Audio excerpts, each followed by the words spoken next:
السلام علیکم، پرواز نیوز HD کے ساتھ میں ہوں نور فاطمہ۔ نظر ڈالتے ہیں آج کی اہم خبروں پر۔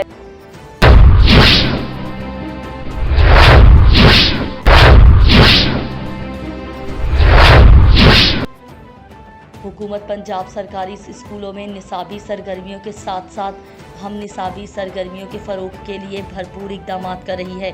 ان خیالات کا اظہار اسسٹنٹ ایجوکیشن آفیسر سب ڈویژن جوڑا کلا ویسٹ ملک سرفراز احمد آوان نے سرکاری اسکولوں کے ہیڈ ماسٹرز کی میٹنگ سے مخاطب ہوتے ہوئے کیا۔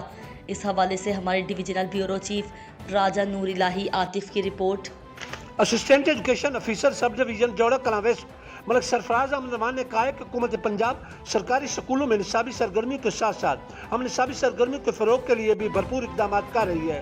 ان خیالات کا اظہار انہوں نے گورنمنٹ پرائمری اسکول عیدگاہ میں ہیڈ ماسٹرز کی میٹنگ سے مخاطب ہوتے ہوئے کیا، جس میں سب ڈویژن بھر سے ہیڈ ماسٹرز نے بھرپور شرکت کی۔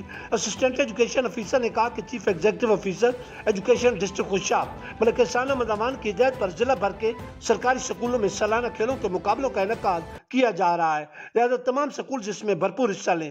ملک سرفراز احمد آوان نے ہیڈ ماسٹر پر زور دیا کہ اسکولوں کے ریکارڈ کو اپڈیٹ رکھیں، ڈینگی ایکٹیویٹیز تواتر سے جاری رکھی جائیں، زیادہ سے زیادہ انرولمنٹ یقینی بنائی جائے، تعلیمی کیلنڈر اور سلیبس پر مکمل عمل کیا جائے اور اداروں میں صفائی کے نظام کو مزید مؤثر بنایا جائے۔ اس موقع پر ہیڈ ماسٹرز نے اسسٹنٹ ایجوکیشن آفیسر کو حکام بالا کی ہدایات پر منوعن عمل درآمد یقینی بنانے کی یقین دہانی کرائی۔